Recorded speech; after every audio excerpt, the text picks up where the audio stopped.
guys ready for some circulation tonight? Oh, yeah, some circulation room, good stuff.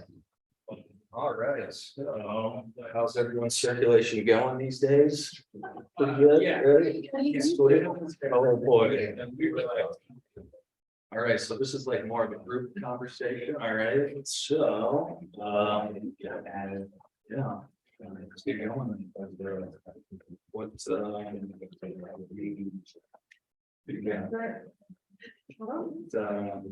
doesn't know how to any issues with their circulation.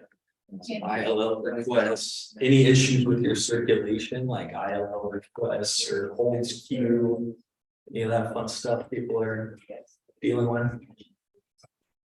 Nothing, so. Patron categories. I'm trying to remember. So, yeah, circulation rules.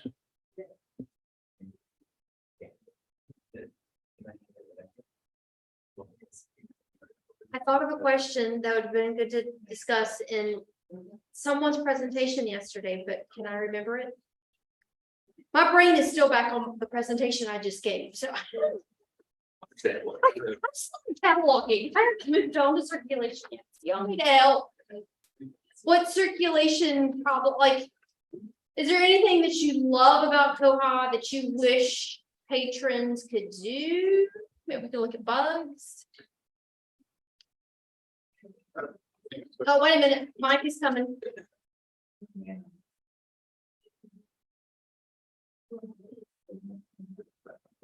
Right. Mike from. Oh,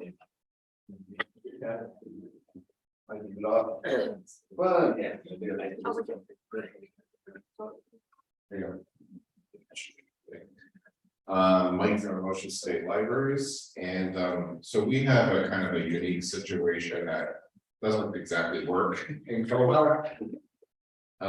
So we have, so we're all the public libraries in Rhode Island, but we also have patrons from Connecticut, Massachusetts that are, we call them local use only cards, where they can purchase a free card, or maybe some libraries charge like $25 a year to use only that library, so like a border library, say Barrington, and so they cannot use any other library, only use Barrington's resources. So right now we have them kind of restricted using a indefinite restriction called local use only. However, they're still able to place holds. Those restrictions do not stop holds from being placed. So then they come in, but then they can't check out, and it's kind of like wasting couriers resources. So they're able to request. They are able to request. It's on what we were told during our training is that the restrictions were more of like, you know, the reason why they're able to place the hold is like a carrot to get them in the library and then deal with whatever.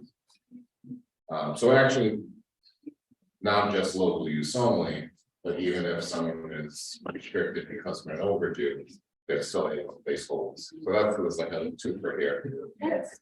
That should be in the circulation rules where you can lock that down, so they're so certain patron types can't Right. place holds on certain things. So the problem with that is that it would have to exponentially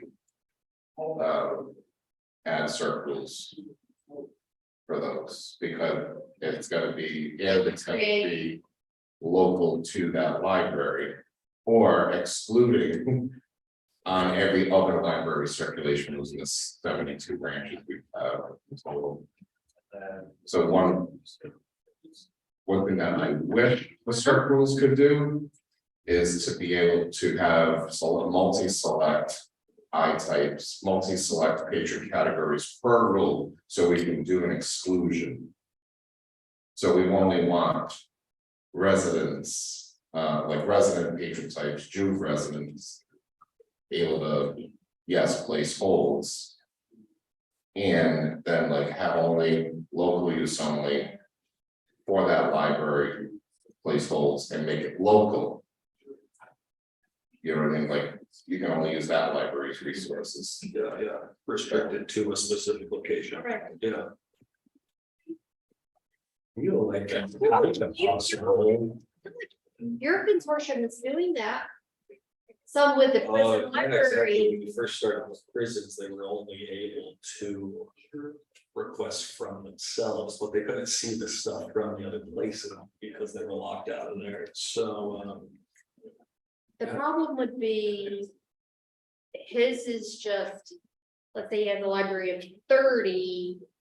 One can't do the holds, but all 29 can.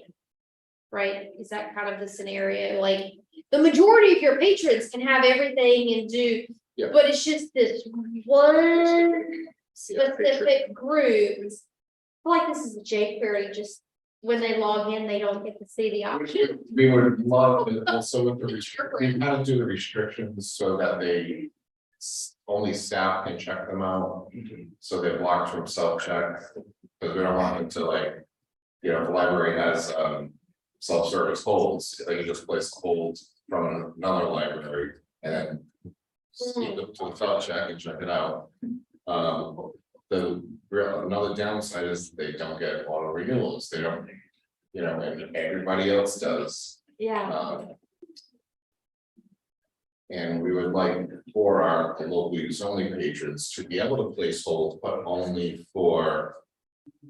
Those okay. libraries, that's basically our goal. The other, but like, you know, if you look at the start rules for library page all the way at the bottom, there is. Where you select the local, like it's a local group. You can't select a patron category, so you can't restrict that to patrons. I mean, we should open it up to everyone. Anyone else got ideas on how to break this out? Restrict to a single location. I have to look at it because there's things that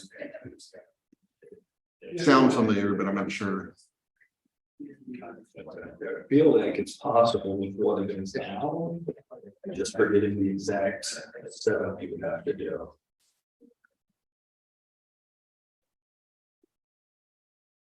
for that patron category, like, would they? Would they have like the different, each item type would have a different circle for that one? Or could, like you say, all libraries with this patron type for all item types have this circulation rule and cannot do holds? I think if. As long as we could have, because we would actually have to have a local use only patron category, one for each library. And then. Only them would be able to. If you go to the server. So question, do you have independent branches checked on or off? Like, in your system preferences, are you working as independent branches? Or where you share data? As long as Okay. it's foldable, Okay, everybody. that. Yeah. That fixes. Why do you have segmentation category for each location? Well, I'm not sure. In our own system, when we were gonna try to do this, we would have needed that. Because we only want Barrington page, local use only pages to use Barrington. Right. Items. But then like the problem with the circles all the way at the bottom, you can't select a patron category to match to that item type to make it local only. So that's like the kind of the problem with Frederick branch. Because my focus was divided on some things, I just want to make sure I understand. You have certain patrons at each branch that you don't want to be able to borrow things from other libraries. But you have other patrons at the same branches that you do. Yeah, these are out of state patrons. Okay. Yeah, I was looking at something, but I don't think it really depends on how you're. No, yeah, I don't see anything limiting, excuse me, patron at all. I was thinking maybe the What the transfer policy might help, but they don't touch that either, so, Patron categories. yeah. So I guess this is George for the people online. So the situation is you've got people that have a library that you want to be able to borrow from one library but not another. So what that's gonna take is it's gonna take separate item types at the library. Then you've got more than one branch in this group, right? More than one library. There are some, well, anybody, if it's up to the patron to be able to choose which library they want, so that could be a multi-branch system. So you're it would be within, and it would be within those branches. So you're in a multi-branch system. And at one of those libraries, you have patrons that you don't want to be able to borrow. You want to be able to borrow things from library A, but not library B, C, D, or E. Yeah. And these patrons have a separate patron category. Then that's what it's going to take, is it's going to take a separate patron category and the item types at the library, at library A. You're going to have separate item types for all of the items in that library than all of the other locations. Because koha rule, the circulation rules are going to be based on where the items checked out, or there's a system preference that allows you to say which rules are followed when items check out. They're either going to follow the rules that the library that owns the item, or the library where the item is being checked out. And we do the owning. The owning library, then it seems like you should be able to create rules for the items, for the patrons, that say these patrons are limited to. It seems like there's going to be a way to work that out, and Christopher is going to chime in. Actually, now that my brain is working, we actually do this. I was thinking about this, and it's like, oh, that sounds a lot like what we're doing. We do temp cards, and what we do is we have temp cards for our library, and there's another library that does temp cards, but none of the other libraries do that. They don't honor those temp cards. Basically, we wanted to get a card in the hands of somebody that didn't verify their address yet, and so it expires within a month or so. But what we have done is we've created the default rule for that is they can't check out anything. And then under the specific library that patron type works for, we say that they can check out 3 items. So we can define under this, so you have to create a patron type for each library. But then you would define, that what patron type where they can check out. And then for the default library, they can't check out anything. And so we've been able to limit those transfers that way too. They can't place holds for other libraries. So they can place holds on other on our stuff, but they can't place hold on other library stuff. So how do you limit from like system-wide holds?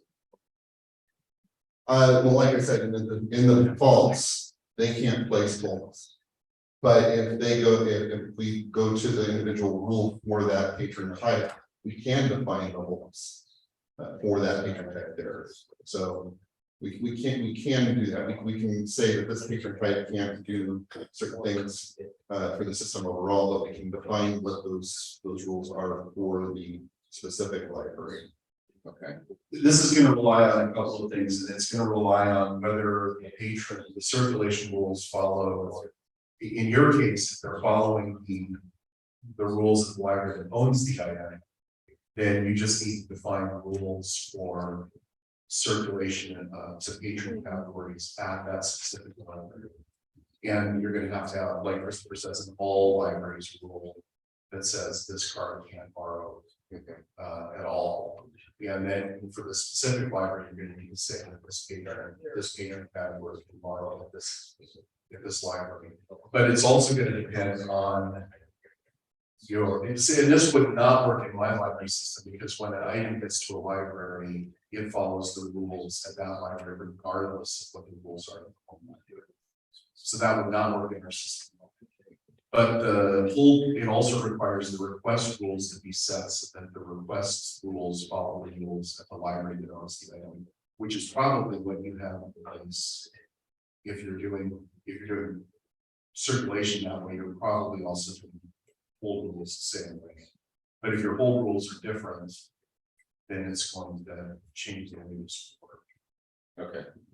Maybe Chris and I can. Yeah, I think that's what it's really good to say. It's you and Christopher, and you have to sit down and talk about it. Is there a way to do a screen share? Up there? I feel like this is the screen share button. Yeah.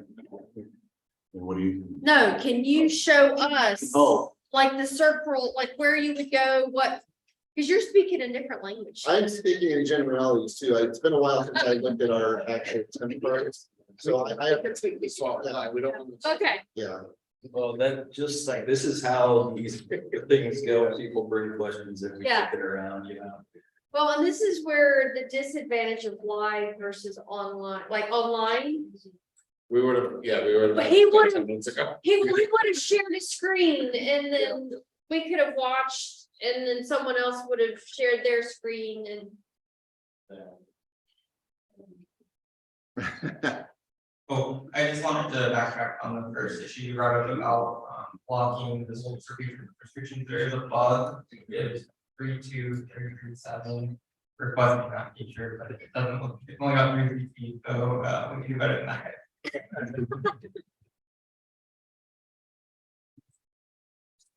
32337. Perfect, thanks for the question. And the bug from our bug master. Oh, yeah.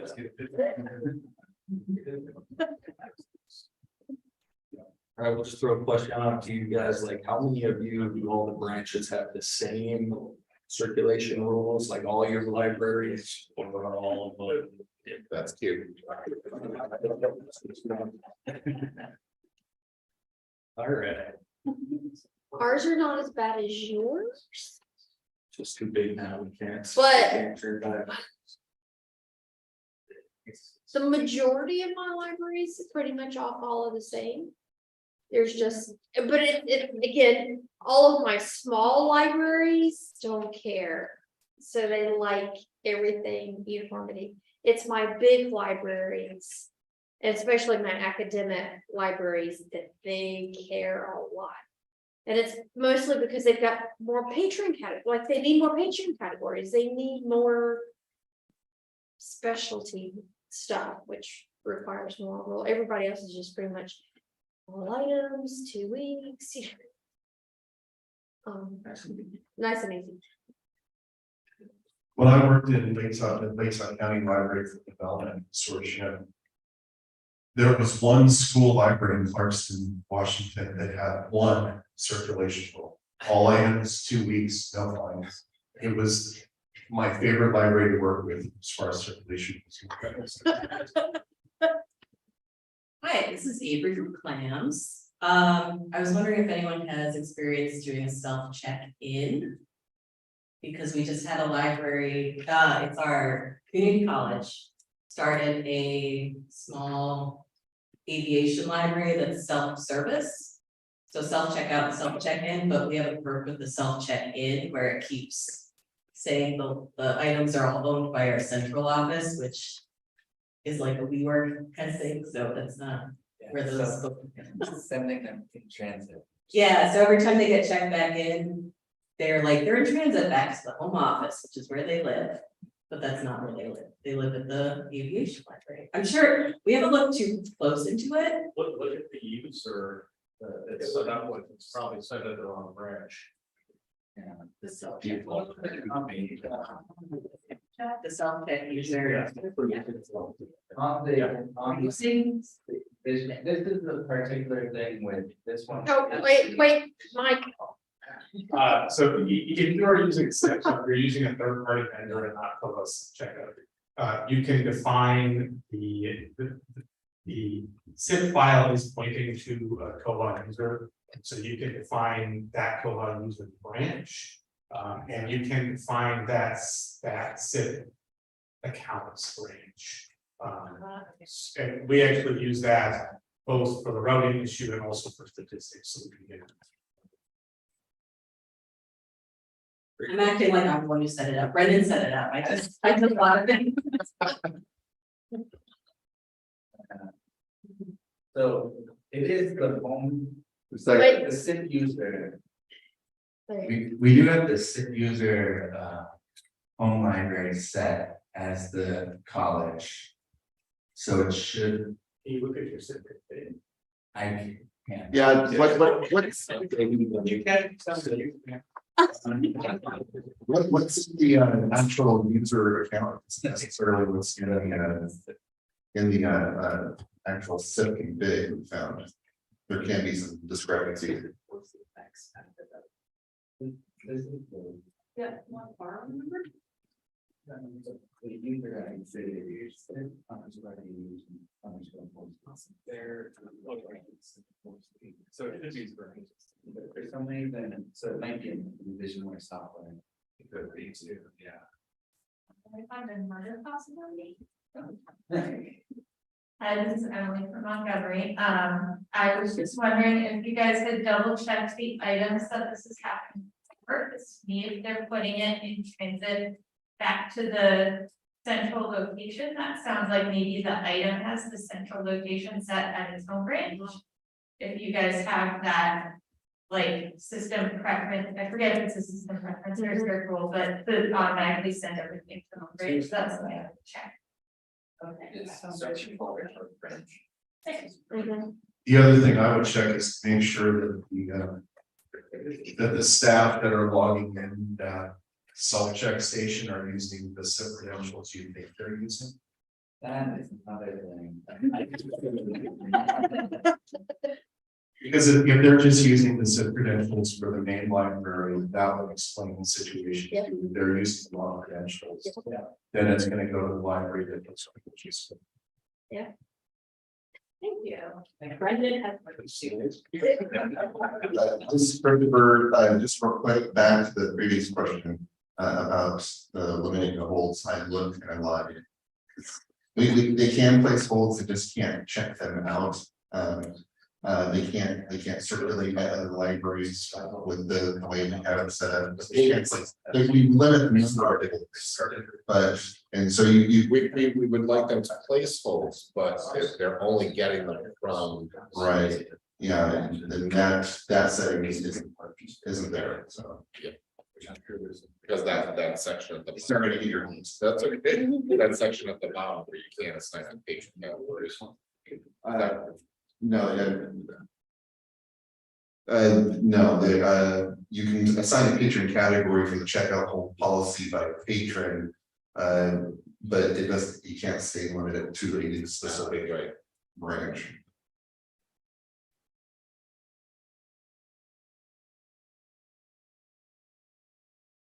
All right, so. Is there a bug for that? Cause that feels like being able to limit holds to a certain branch versus. Hold. Like, It does. there's a hold that exists, Yeah, okay, like, for there's a bug that example- exists, sorry. For example, like one of our Like one of our libraries has like hotspots or library of things. Yeah, And some may allow holds. Anyone can place a hold on, it, but they have to go pick it up at that branch. It's not gonna go through the delivery. So we do that by using that bottom Right, section of the okay. hold policy. But we can't limit by a patron type, which is the goal here. okay. So maybe like a patron list, could you set permissions for that specifically? Anyone? I don't know. I mean, you can use the. Look like you can use the. You say set permissions. Just like, can you set a location with a patron list or? Just trying to figure out different ways to go around it. I almost feel like you have to have them at a separate branch altogether. We give them the microphone. Yeah. Really get the trend. I feel like you have, the way koha is, you almost have to put them in their own branch in order to accomplish that at this point. It would be nice if there was some way to to indicate, those limitations on patrons on those transfers, but yeah, I'm at a loss. I thought I had something to. So you might be able to do it with library groups, like whole groups, but you would have to you would have to basically make 2 branches for each branch. You'd have like, give me a name of the branch as an example. So you'd have like the Meriton branch, and then you'd have a separate one called like Meriton Local or something. And then you could put all of your normal branches all in one library holds group, and then the items would belong to the actual normal branches. But if you put like, this is icky, I'm not gonna pretend it's not. But I think it might work. If you put like, you define one holds group with all of your normal branches, and then for each branch, you create a separate holds group that's like Meriton and Meriton Local are one holds group. And you do that for every branch, and you assign those local patrons to the like Meriton Local Library. And define your cert rules such that holds can only be requested within the holds group. Then anyone who was a normal patron of a normal library could request from any library, and anyone who was a local patron would only be able to request from that one library that their state library is paired with. I think at this point, if somebody requested a feature like that to me, I'd say you're crazy. Let's look at it. I'm gonna pull some stuff up on my system and then try and share it with everybody, because I think I know how to solve this, and it requires a lot of work, not nearly as much work as that idea. I'm gonna need somebody else to pass the microphone. I just wanted to add that one of the things, like your plan sounds great, I'm not sure if it works. In certain scenarios, because you have the reserves control branch preference. And if that is using the items rules, then it's always going to use the rules for the branch that the item belongs to, as opposed to using the patrons. It may work with groups still, but it is confusing. I think part of what is making your problem more difficult is that you're using the items home library rules, where if you were using the patrons home library rules, the patrons could be in their own branch, and then that rule would say, it would always say for them, they can only request from their own branch, although nothing would be in their branch, which would be in their own branch, so it still won't work. But you're just gonna picture this. Well, first logs in and I have the mic, what I immediately thought of was what I'm telling you, because I keep adding the check boxes to the patron category, so I heard this little checkbox that said can only borrow from home branch. Right? Yeah. That would be Did I just give you exactly what you wanted, but absolutely no support whatsoever.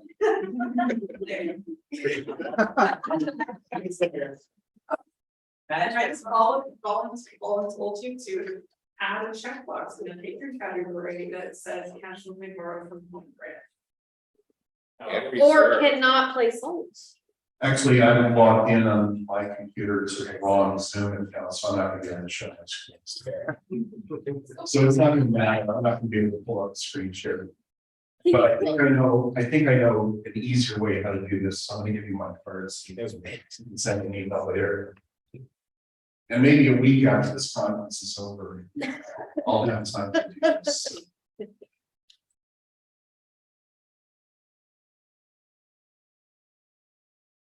Alternatively, I could do a screen share with the acquisition people upstairs. And share my screen and use the volume. So. But yeah, it's one of those- it's, not worth it. It's gonna be one of those things where I have to look at.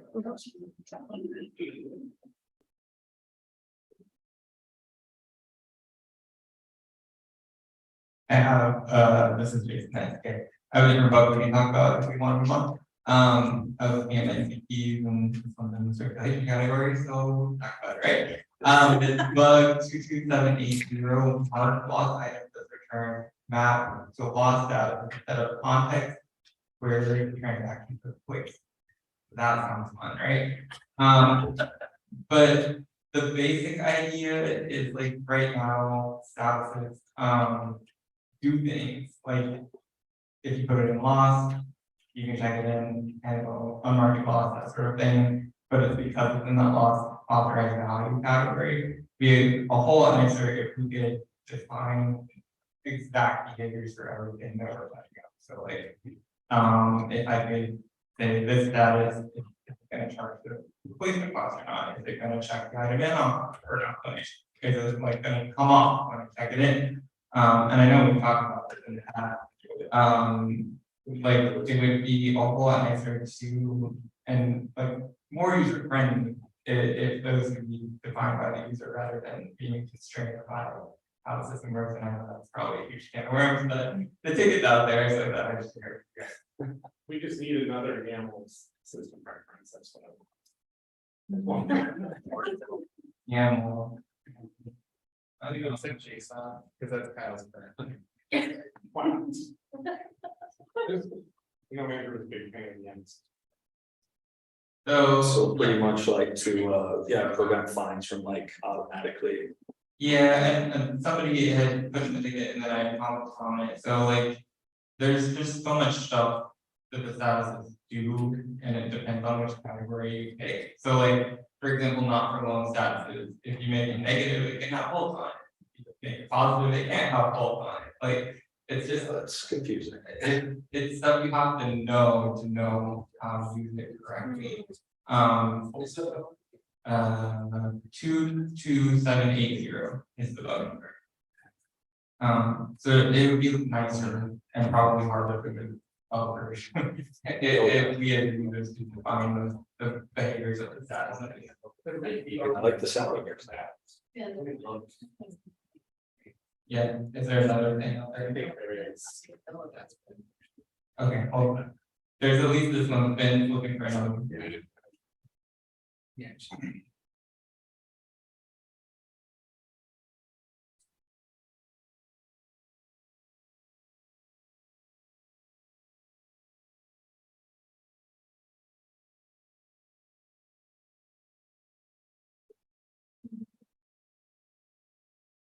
There's what else we got? Circulation.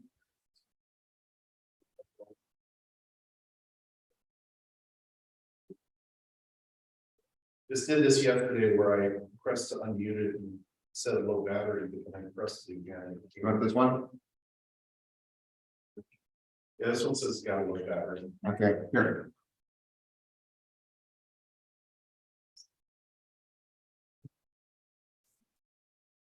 What's that? So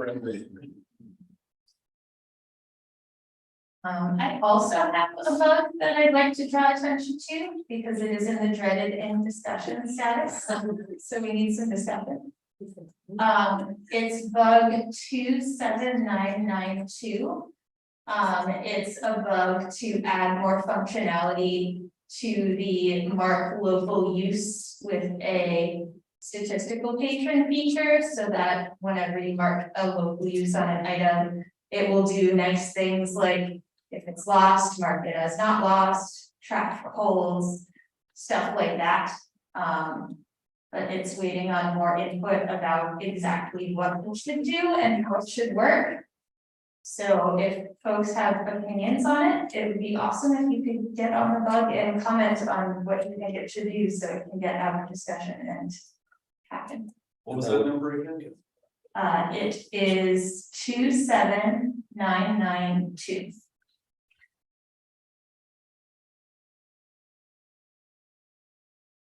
So that would be to like track your stats more for local use only stuff. To get more data on that, or? It's like when you scan it.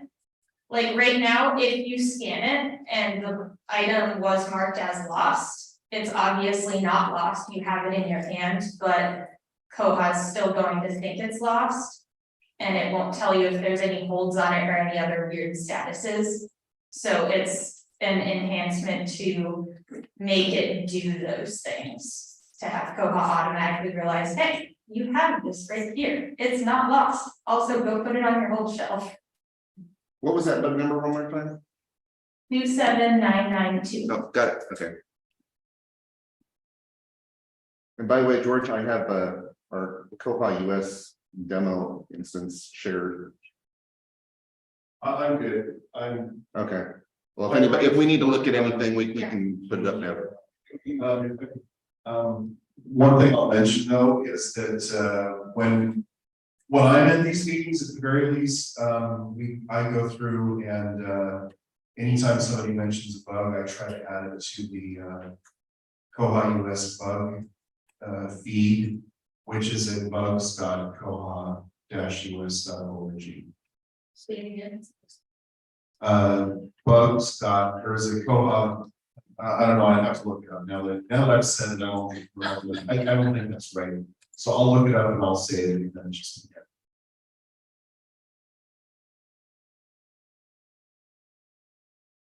Jason looked it up for me, it's koha-us.org/bugs.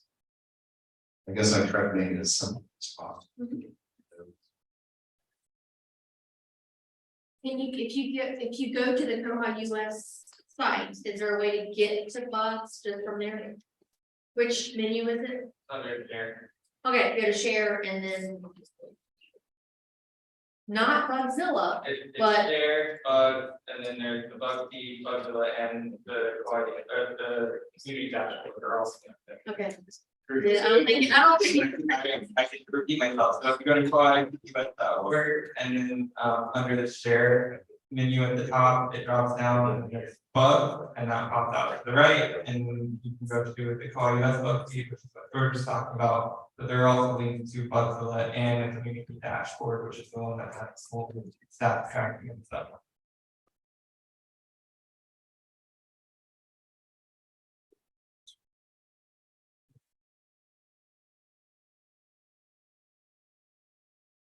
It run. What? Run.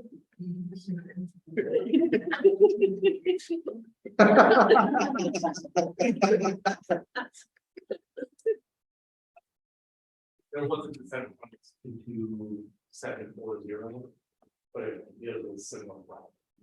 22740.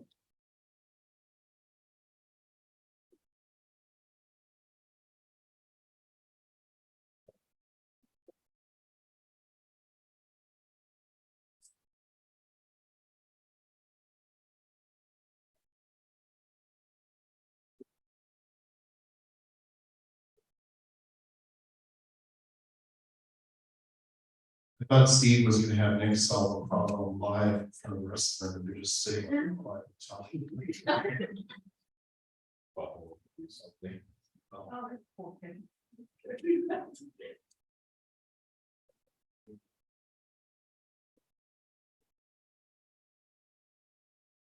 Does anyone have anything? No, okay. Keep it going. As long as y'all have things to talk about. Yeah, I mean, I've just got my CPs up, so we can go through my bug, there's no one else. One of them is dealing with holds, so they added the option to make a hold on priority, right? You can check the box and it'll make it so that that will get skipped over and tell us what's going on there, basically. But they didn't make a way to take that away, so you have to delete the hold and replace it if you want to do that and fiddle with the hold to get it in order.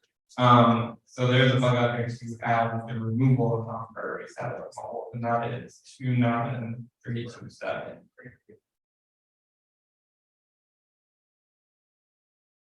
And then if you want to have like a big fun discussion, 12450 is titled closing libraries for the summer. The bug about closing libraries that we kind of touched on the other day in our presentation. The bug that no one will touch. But it does have some good information, and I think a lot of this comes from Christopher about like how we could address the situation. Yeah, there's just so much potential with that one because there's so many steps you gotta do when, you know, the seasons are closing and switching, so. And It's it's not like, that. It's not just for the summer, I would say, I mean, we need to have the ticket to say that, but like, it definitely became a thing during COVID, like, there was no way. And like early on in COVID, it would have made more sense, if we were like, oh, that library is gonna be closed, but everybody else is gonna be open. At one point, everybody was, so that would be easy, if we just shut everything down, but we do have situations where a library is being closed for renovation or roof flooded or whatever. So it would be really nice to have one place where you can go and manage all that.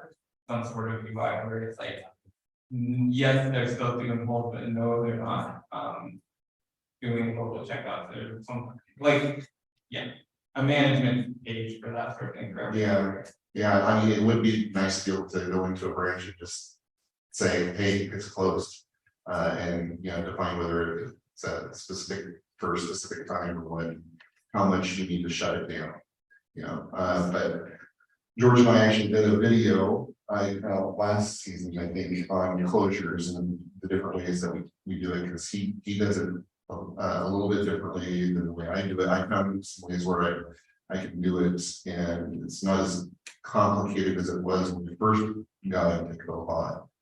But yeah, it is still an issue. It would be nice for there to be a simple switch or schedule that you can find those things. This is my recollection of the conference in Monterey. So I had worked with the Valnut Library Consortium, the Latah County Library. And at the beginning of the summer, I had closed all of the school libraries, because that consortium was like 26 school libraries. And then I had left for a new job in Kansas. And the schools we were having a conference in Monterey, and the schools were reopening. And I wasn't there to do all the steps to reopen them. The steps that I had trained other people that worked at the high school library on how to do. And so in the middle of the conference, Bywater got a phone call. Todd Goldman got a support phone call. And he said, well, George is right here. I'll just hand the phone to him. And you can be our customer support for this library and work. So that was the fun memory of the Monterey conference.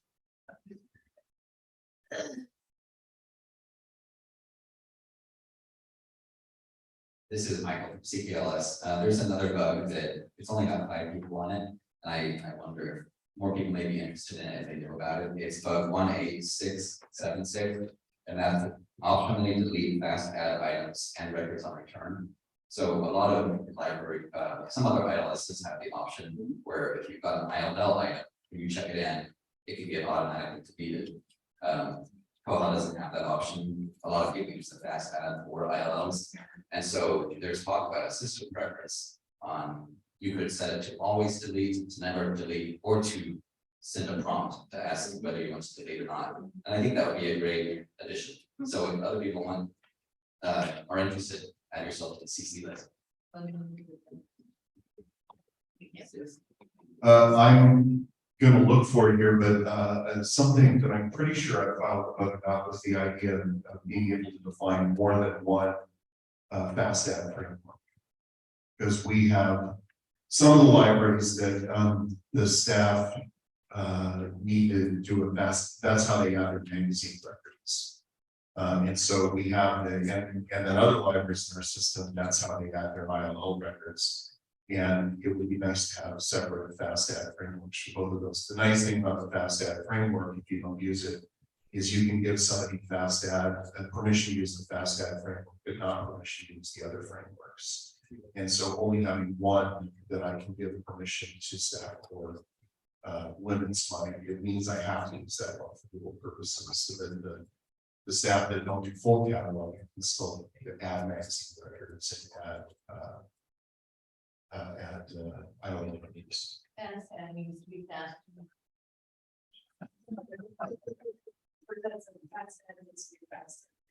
And what I think of, as one says, will be the records on check-in, it reminds me that one of the problems that, folks that patrons have reported is that when they've checked out an item has since been deleted, they can't see it in their, checkout history. And we finally figured out that is really affecting primarily ILL. So if almost all of their checkouts are ILLs, we are ILLs after 6 months, but so, and if you did magazines for those, using FastAd and deleted the items, since they were FastAd, maybe the title information is still important, but the internet, I know there's some talk about saving things, but it would be nice to look those up. And the bug number for that is 8483. And the bug number for have the ability to add more than one fast add report is 32773. Say that again. 32773. Also to add on, in addition to the one that Michael just mentioned about our reading should include deleted items. There's also this much larger idea of merging the deleted tables with the not deleted tables and having it as a flag, which I think would also accomplish that, as it's not actually one of them.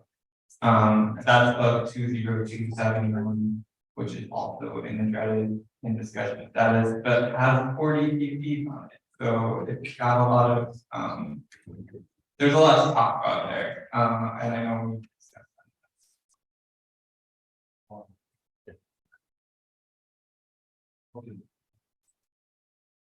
Oh yeah, lots of folks to check it out. Can do some squashing tomorrow. Good now, taking care of it. Yeah, that one's gonna be easy one. Piece of cake. Right now. Horrifying that was. Yeah, I don't want anyone. Anybody else want that?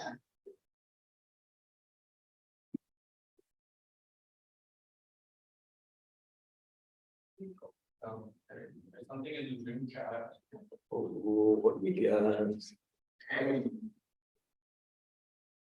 I like to add my bug, this as well, where local use updates card, let's see what we got. What's And that was from. Like, 25847. Here, let me pull it up because I'm sharing. Yep. 25. You said 254 or 847. 25847, and I've added it to the phone tracker. It's a bug from Andrew. Who is in the room? Okay. So I don't cover location when we're recording local use.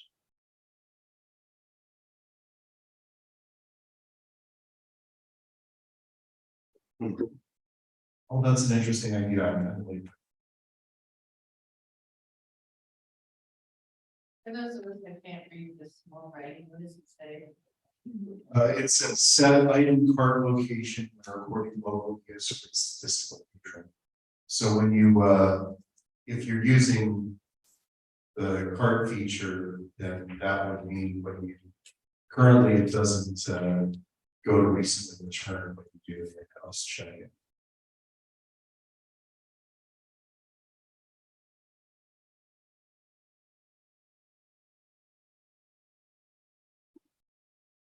What's up, guys? Thanks for talking it out. I mean, if we got nothing else, we're gonna call it. And join us next month. It's the second Tuesday of the month. Thursday? Thursday. Right, Thursday? Yeah, Oh, Thursday. Sorry, Thursday. Yeah, My mistake. And yep, 9 AM Mountain Time, 11 AM here. And yeah, a lot easier when we're on all on computers, so we can search stuff and look up stuff. We're adapting. Exactly, it's working, it's working. Our circulation working is actually meeting that same day at 9:30 AM Eastern time, so we're planning on joining. Oh, sweet. So only a lot more than Perfect, yeah, it's been going up, so. Good to hear. Oh, the more the better. Well, for people that come, the less we have. all right, yeah, thanks, everyone. Mhm.